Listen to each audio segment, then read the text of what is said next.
Final draft लगभग बनकर तैयार है। कल कमेटी ने दिल्ली में प्रेस कॉन्फ्रेंस करके विस्तृत जानकारी दे दी। हमारे साथ बातचीत करने के लिए मुख्यमंत्री पुष्कर सिंह धामी हैं। सर, एक उत्तराखंड से निकला विषय, ये बहुत बड़ी बात है कि बीते 22 वर्षों में शायद ऐसा पहली बार होगा कि उत्तराखंड से निकला विषय अब राष्ट्रीय मुद्दा बन चुका है और इसके समर्थन में विपक्षी दल भी आ रहे हैं। हालांकि विरोध है, सबकी अपनी राय है, लेकिन विपक्षी दल भी इसके समर्थन में आ रहे हैं। कैसे देखते हैं? उत्तराखंड की देवतुल्य जनता ने इसके लिए हमको मैंडेट दिया और चुनाव जो आम चुनाव विधानसभा के हुए उस चुनाव से पहले हमने उत्तराखंड की देवतुल्य जनता के समक्ष प्रस्ताव रखा था और उन्होंने इस पर हमको अपना आशीर्वाद दिया कि आप आगे बढ़िए, इसको उत्तराखंड में लागू होना चाहिए। मैं उत्तराखंड की देवतुल्य जनता का धन्यवाद देना चाहता हूँ कि उन्होंने जागरूकता से और समाज का एक बहुत बड़ा संवेदनशील मुद्दा जिस पर समय समय पर बात उठती रही, उस पर उत्तराखंड के लोगों ने आगे आकर हमको सरकार में आने का मौका दिया, दोबारा सेवा करने का अवसर प्रदान किया। तो मैं ऐसा मानता हूं कि उत्तराखंड की जनता सही मायने में इसके लिए जो ड्राफ्ट बनकर तैयार हुआ है वो बधाई उन्हीं को है, उनका मैं आभार व्यक्त करना चाहता हूं। सर, हमारे पड़ोसी राज्य में हिमाचल प्रदेश में कांग्रेस की सरकार है। वहां के पीडब्ल्यूडी मिनिस्टर विक्रमादित्य इसके समर्थन में है। महाराष्ट्र में उद्धव गुट भले ही अब सत्ता में नहीं, परंतु वो भी समर्थन में है। वो भी एक अपनी बैठक कर रहे हैं, हालांकि रणनीति का खुलासा नहीं किया। केरल के राज्यपाल इसे बहुत बेहतर मानते हैं। पूरे देश में इसको लेकर एक पॉजिटिव संदेश है। महत्वपूर्ण बात यह है कि केंद्र में जो आपकी पार्टी के बड़े नेता हैं वो भी इसको लेकर अब एक बड़ी एक्सरसाइज कर रहे हैं। केंद्र भी इसको विधेयक के रूप में लाने की तैयारी में है। तो क्या सर मानते हैं कि उत्तराखंड से निकला विषय जो पूरे देश में गया, इसको लेकर एक पॉजिटिव माहौल भी बना है, राष्ट्रीयता की भी एक भावना और मजबूत हुई है? निश्चित रूप से एक देश के अंदर लगातार ये बात लंबे समय से उठती रही है कि देश में रहने वाले हर एक व्यक्ति के लिए एक समान कानून होना चाहिए और भारत के संविधान के अनुच्छेद 44 में इसका प्रावधान किया गया है।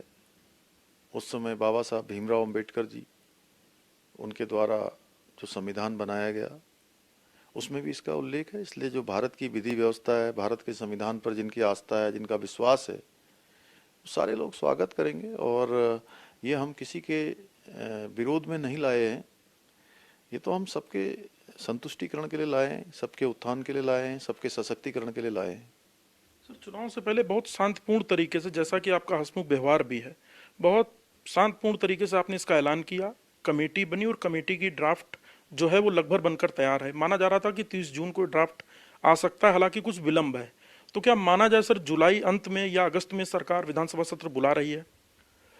अभी ड्राफ्ट हमको मिलने वाला है। जैसे ही हमको ड्राफ्ट मिलेगा तो हम आगे की जो रणनीति है उस बनाएंगे। आगे का जो भी कार्यक्रम बनेगा जल्द से जल्द हम इसको लागू कर देंगे। कोई बातचीत हुई है क्या? नहीं, अभी कमेटी के लोगों ने इतना ही बताया है कि उन्होंने ड्राफ्ट बना लिया है और जल्दी ही हमको सौंपेंगे। सर, 15 तारीख को केंद्रीय गृह मंत्री अमित शाह जी भी उत्तराखंड में रहेंगे। वो मध्य क्षेत्रीय परिषद की बैठक में आ रहे हैं। तो क्या उनके समक्ष भी ये विषय उठने वाला है? क्योंकि केंद्र में वो गृह मंत्रालय भी उनके पास है और गृह मंत्रालय भी इसको विधेयक के रूप में भी आगे प्रोसेस कर रहा है। तो क्या माना जाए ये दिन और भी महत्वपूर्ण होगा यूसीसी को लेकर? नहीं, देखिए, माननीय केंद्रीय गृह मंत्री जी हमारे सर्वोच्च नेता हैं और उनका मार्गदर्शन हम लेते रहते हैं। सभी विषयों पर उनका मार्गदर्शन मिलता है और राज्य के लिए जो भी जरूरी मुद्दे होते हैं वो हमको मार्गदर्शन भी देते हैं और हम उनके दिए हुए मार्गदर्शन से आगे भी बढ़ते हैं। सर, आज से आप दिल्ली भी जा रहे हैं 2 दिनों के लिए। गडकरी जी आज से भी, जो बड़े नेता हैं जिन्होंने उत्तराखंड को कई बड़ी सड़कें, बड़े पैचेस और बड़ा बजट दिया है, उनसे भी मिलेंगे। क्या कार्यक्रम है सर दिल्ली का? नहीं, देखिए, आज तो मैं चूँकि एयरपोर्ट से संबंधित जो पिथौरागढ़ का हमारा हवाई अड्डा है वो एयरफोर्स को दिया जाना है, क्योंकि उसका संचालन रक्षा विभाग से होगा। डिफेंस उसकी देखभाल करेगा या वायुसेना एयरफोर्स उसको संचालित करेगा। क्योंकि वो काफ़ी दिनों से ये प्रकरण चल रहा है, इसलिए मैं उनसे निवेदन करूंगा कि जल्दी से जल्दी उसको ले लिया जाए। इसी प्रकार से धारचूला और जोशीमठ 2 हेलीपैड ऐसे हैं जो सेना के क्षेत्र में है। सेना उनका संचालन करती है। समय समय पर राज्य को भी, चूंकि उन स्थानों पर हमारे हेलीपैड नहीं है, तो राज्य को भी उनके संचालन की अनुमति दे दी जाए। और बहुत सारे स्थान ऐसे हैं जहां पर सीएसडी कैंटीनें अभी खुलनी हैं। हमारे सैनिकों ने, पूर्व सैनिकों ने लगातार ये उनकी ज़रूरत रहती है कि CSD कैंटीन जगह जगह पर खोली जाए, तो मैं उनसे ये भी अनुरोध करूंगा कि कैंटीन हमको जो है अधिकाधिक हमारे राज्य में खोला जाए, क्योंकि हमारा सैनिक बाहुल्य प्रदेश है। और गडकरी जी से चूँकि सड़कों के क्षेत्र में हमारा जो सेंट्रल फंड है, उस फंड से हमको काफ़ी सड़कें मिलती हैं, बहुत सारी सड़कें मिली हैं, उनका मैं धन्यवाद भी करूंगा। और कुछ नई सड़कें जो हमने प्रस्तावित की हैं, अनुरोध करूंगा कि उस पर हमको जो है स्वीकृति प्रदान करें। सर, मेरा अंतिम सवाल है, यूसीसी पर देश के राजनीतिक दलों, अलग अलग राज्यों की सरकारों से आप क्या अपील करेंगे? नहीं, देवभूमि उत्तराखंड के लोगों ने इसको लागू करने के लिए अपना समर्थन दिया है। हम उसको लागू करने की दिशा में आगे बढ़ रहे हैं। ड्राफ्ट बनाने वालों ने 2,35,000 लोगों से सीधे सीधे बात की है, विद्वानों से बात की है, अनेकों धार्मिक संगठनों के, सामाजिक संगठनों के, स्टेक होल्डरों से, सभी से वार्ता करने के बाद ड्राफ्ट बनाया है। एक अच्छा ड्राफ्ट आएगा जो सबके सशक्तिकरण के लिए होगा, हर वर्ग के उत्थान के लिए होगा, और हम उत्तराखंड में इसको लागू करेंगे। हम देश के अन्य राज्यों से भी सबसे अपेक्षा करेंगे कि जो हम उत्तराखंड में लागू कर रहे हैं वो सभी जगह लागू हो। तो आपके मुख्यमंत्री पुष्कर सिंह धामी, जिन्होंने यूसीसी पर बहुत दो टूक कहा है कि जो उत्तराखंड से देश में पूरा एक संदेश गया, देश की अन्य राज्य सरकारें और अन्य लोग भी इसका पालन करें, क्योंकि ये किसी के खिलाफ नहीं है। इसके पीछे एक ही भावना है कि एक देश, एक नियम, एक कानून होना चाहिए, और केंद्र सरकार भी इस पर विधेयक लाने के दिशा में आगे बढ़ रही है। तो उत्तराखंड से राष्ट्रीय स्तर पर एक बड़ा संदेश भी गया है। कैमरा सहयोगी अंजीत के साथ Sudeep Jain, news 1 India, Dehradun. CM Dhami का दिल्ली दौरा प्रस्तावित है, जहां सूत्रों के हवाले से ये महत्वपूर्ण अपडेट आ रही है, जहां केंद्रीय मंत्री नितिन गडकरी समेत पार्टी नेताओं से करेंगे मुलाकात। आधिकारिक रूप से सीएम धामी के अभी कार्यक्रम जारी हैं। सूत्रों के हवाले से बड़ी खबर है, ये बड़ी अपडेट आपको बता दें, जहां केंद्रीय मंत्री नितिन गडकरी समेत पार्टी के बड़े नेताओं से मुलाकात भी करेंगे। आधिकारिक रूप से सीएम धामी के अभी कार्यक्रम भी जारी हैं। तो सीएम धामी का दिल्ली दौरा प्रस्तावित, सूत्रों के हवाले से ये बड़ी खबर, केंद्रीय मंत्री नितिन गडकरी समेत पार्टी नेताओं से करेंगे मुलाकात। तो आधिकारिक रूप से सीएम धामी के अभी कार्यक्रम जारी हैं। सूत्रों के हवाले से ये बड़ी अपडेट आपको बता दें, सीएम धामी का दिल्ली दौरा प्रस्तावित, और इस दौरान केंद्रीय मंत्री नितिन गडकरी समेत पार्टी नेताओं से मुलाकात करेंगे। बड़ी अपडेट ये आपको बता रहे हैं, सीएम पुष्कर सिंह धामी का दिल्ली दौरा प्रस्तावित, केंद्रीय मंत्री नितिन गडकरी समेत पार्टी नेताओं से करेंगे मुलाकात। आधिकारिक रूप से सीएम धामी के अभी कार्यक्रम जारी है। तो देखिए, खास दिल्ली का दौरा प्रस्तावित इसलिए भी बताया जा रहा है क्योंकि कई बड़े मुद्दे हैं। अभी हमारे ब्यूरो चीफ सुदीप जैन को भी आप सुन रहे थे, एक्सक्लूसिव बातचीत न्यूज़ 1 इंडिया पर। पुष्कर सिंह धामी ने बताया है कि किस तरीके से मामलों पर विचार किया जा रहा है, खासतौर से यूसीसी का मुद्दा जो कि उत्तराखंड से ही उठा है, और ऐसे में उसी को लेकर चर्चा भी हो रही है।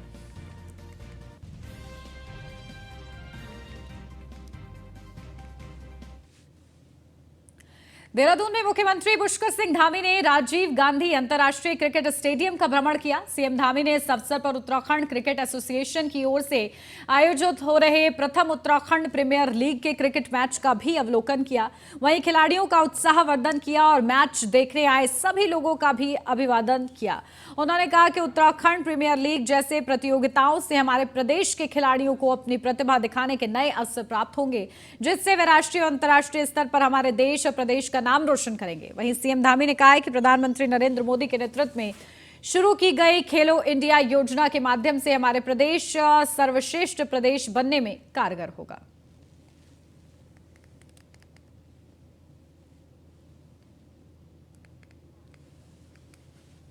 देहरादून में मुख्यमंत्री पुष्कर सिंह धामी को पूर्व मुख्यमंत्री त्रिवेंद्र सिंह रावत की हालचाल लेने के लिए वो आरोग्य धाम अस्पताल पहुंचे, जहां सीएम धामी ने अस्पताल पहुंचकर पूर्व मुख्यमंत्री त्रिवेंद्र सिंह रावत से मुलाकात की। सीएम धामी ने उनके स्वास्थ्य के संबंध में जानकारी ली, साथ ही मुख्यमंत्री ने उनके शीघ्र स्वस्थ लाभ की कामना की। इस अवसर पर कैबिनेट मंत्री सुबोध उनियाल और मेयर सुनील उनियाल गामा आदि उपस्थित रहे। देहरादून में कृषि मंत्री गणेश जोशी ने प्रेस कॉन्फ्रेंस की। कृषि मंत्री गणेश जोशी ने कहा कि प्राकृतिक उर्वरक को बढ़ावा देने के संबंध में बात की। मार्केट डेवलपमेंट असिस्टेंस स्कीम की प्रदेश में शुरुआत होगी। वहीं उन्होंने कहा कि प्रदेश में 500 वेस्ट प्लांट लगेंगे, जिससे कई किसानों को लाभ होगा। यूरिया के प्रभाव को कम करेंगे।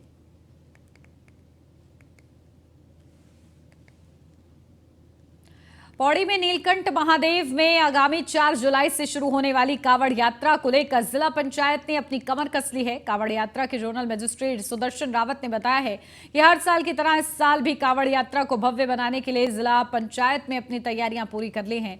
उन्होंने बताया कि इस साल 1 करोड़ से अधिक कावड़ियों के नीलकंठ मंदिर पहुंचने का अनुमान लगाया जा रहा है। उन्होंने बताया कि 4 जुलाई से शुरू होने वाली कावड़ यात्रा को लेकर जिला पंचायत ने लगभग अपनी सभी तैयारियां पूरी कर ली हैं।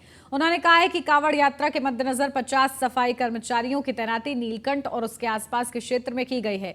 रावत ने कहा है कि पूरे क्षेत्र को जोन और सेक्टर में बांटा गया है। उन्होंने बताया कि कावड़ यात्रा के क्षेत्र के अंतर्गत 60 शौचालय का संचालन जिला पंचायत द्वारा किया जा रहा है। इसके साथ ही एक कूड़ा वाहन को भी क्षेत्र में तैनात किया गया है। 2030 के लिए जिला पंचायत के द्वारा पहले भी कांवड़ यात्रा में लगातार सफाई अभियान का कार्य किया जाता था। इस समय जिला पंचायत द्वारा जो है कांवड़ यात्रा को दृष्टिगत रखती है, क्योंकि ये बड़ी भव्य यात्रा है और यहाँ लगभग 1 करोड़ से अधिक कांवड़ियाँ आने के अनुमान है। जिला पंचायत द्वारा इसमें जो है 50 सफाई कर्मियों को तैनात किया गया है, जिसको जो है जोन और सेक्टरों में बांट कर डिवाइड किया गया है, जिस हिसाब से अलग अलग अपने जोन और सेक्टरों में काम करते रहें। साथ ही साथ जिला पंचायत द्वारा इस समय जो है टोटल जो हमारा जिला पंचायत के वहाँ पे 60 शौचालय जो है संचालित हो रहे हैं, जो कि जिसमें कि 30 महिला 30 पुरुष के शौचालय हैं। और साथ ही जो है जिला पंचायत का एक कूड़ा वाहन है, जो कि एक नियमित रूप से 3 टाइम जो है कांवड़ यात्रा। जहां ऋषिकेश में आईडीपीएल की आवासीय कॉलोनी के 1 जुलाई से बिजली पानी के कनेक्शन काट दिए जाएंगे। इसके नोटिस मिलने के बाद कॉलोनी के निवासी भड़क गए हैं। आज सैकड़ों लोगों ने नगर निगम परिसर से त्रिवेणी घाट स्थित गांधी स्तंभ तक रैली निकाली, जिसका उद्देश्य सरकार के कानों तक कॉलोनी के निवासियों को होने वाली परेशानी को पहुंचाना रहा है। इस दौरान कांग्रेस नेता जयेंद्र रमोला, राकेश मिया, पूर्व पालिका अध्यक्ष दीप शर्मा और समाजसेवी सुरेंद्र सिंह नेगी ने आईडीपीएल के निवासियों को अपना समर्थन दिया। सबने मिलकर कहा कि आईडीपीएल के निवासियों को किसी भी हालत में बेघर होने नहीं दिया जाएगा। उनके बिजली पानी के कनेक्शन यदि प्रशासन जबरदस्ती काटने की कोशिश करेगा तो वे सैकड़ों लोगों के साथ विरोध करते हुए प्रशासन को अपनी गिरफ्तारी देने से भी पीछे नहीं हटेंगे।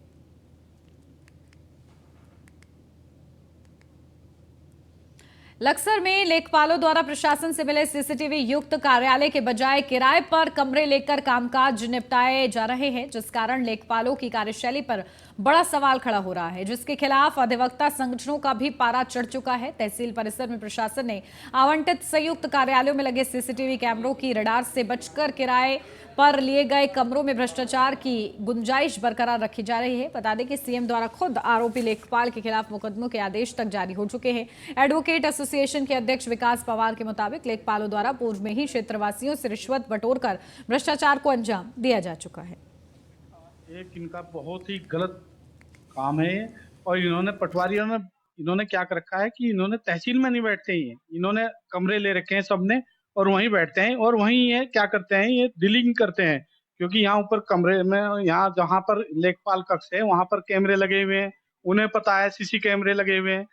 अगर उन्हें पता है अगर यहाँ कोई डीलिंग हो नहीं सकती क्योंकि सीसी कैमरे में आ जाएंगे, इसलिए इन्होंने प्राइवेट कमरे ले रखे हैं, वहीं बैठकर ये डीलिंग करते हैं और वही वो करते हैं। और इसकी शिकायत हमने एसडीएम साहब को कई बार कह लिया है कि ये यहाँ पर क्यों नहीं बैठते हैं, क्योंकि वादकारी जितने हैं, जनता बेहाल है, परेशान है, उन्हें कहाँ ढूंढे। ये क्या करते हैं, इन्होंने कमरे ले रखे हैं आसपास तहसील के दूर और वहां कमरों पे ही डीलिंग होती है और वहीं पार्टी से। तहसील परिसर में मंगलवार और शुक्रवार 2 दिन की पटवारियों की मीटिंग होती थी और यहीं सब बैठते थे।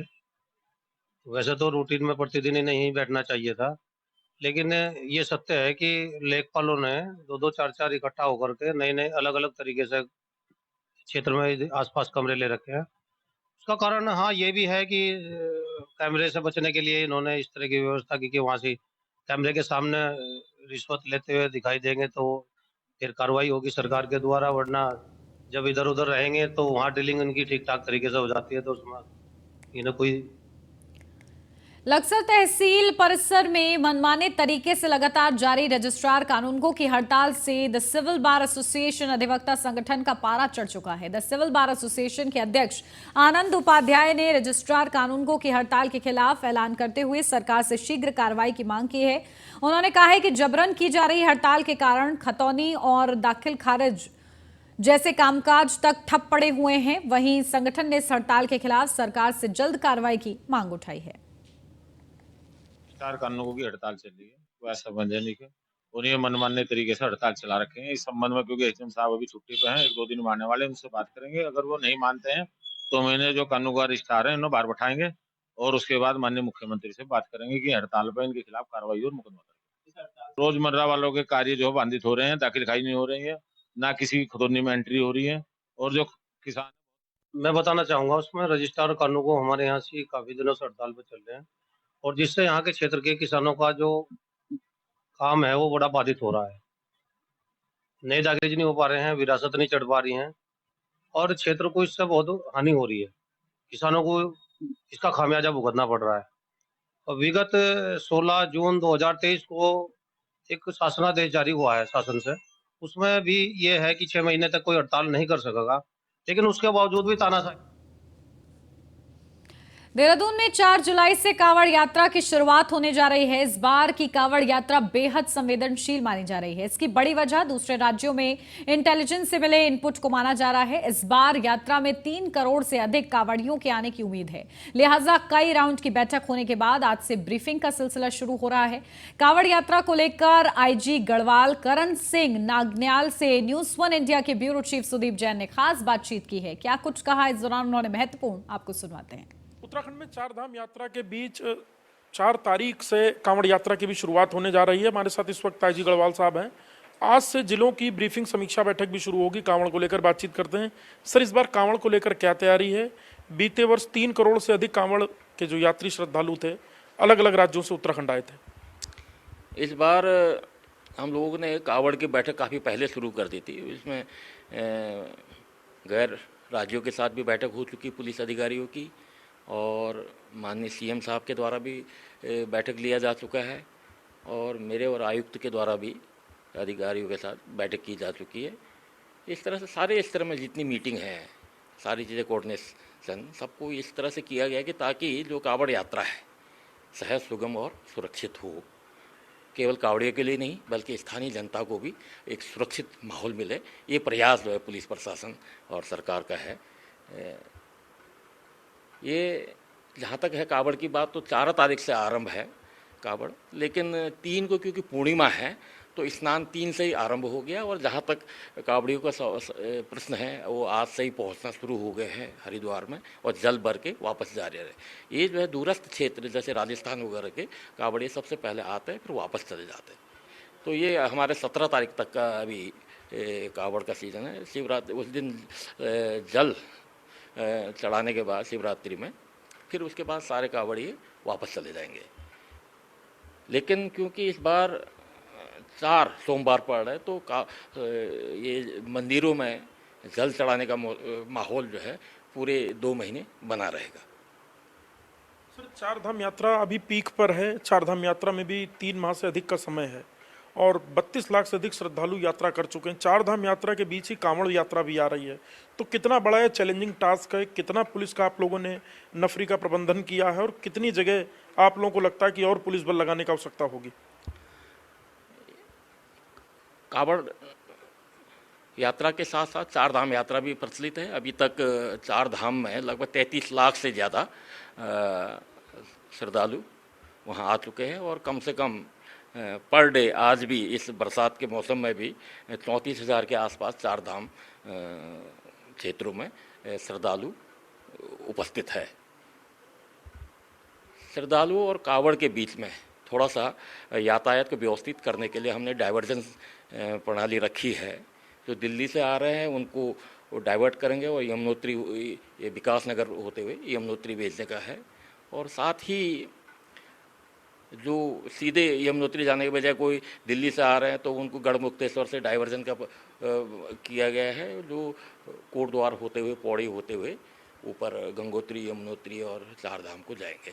तो ये यूपी के साथ जो बैठक हुई थी उसमें भी डाइवर्जन स्पष्ट कर दिया गया था। वहाँ के अधिकारी भी विज्ञ है इस संबंध में, पूर्व में भी इसमें काफ़ी चर्चा हो चुकी है। तो वहाँ के जो अधिकारी है उन्होंने भी डाइवर्जन जो कावड़ और चारधाम का अलग अलग करने के लिए अपने सहयोग देने के लिए आश्वस्त किया है। इस संबंध में मेरठ में प्रमुख सचिव गृह उत्तर प्रदेश के द्वारा भी एक गोष्ठी आयोजित की गई थी, जिसमें हमारे उत्तराखंड के वरिष्ठ पुलिस अधिकारियों के द्वारा भी प्रतिभाग किया गया था। तो ये डाइवर्जन संबंधी प्रस्ताव वहाँ भी रखा गया था। इसमें सबने सहमति व्यक्त की है और ये सुचारू रूप से जारी रह गई है।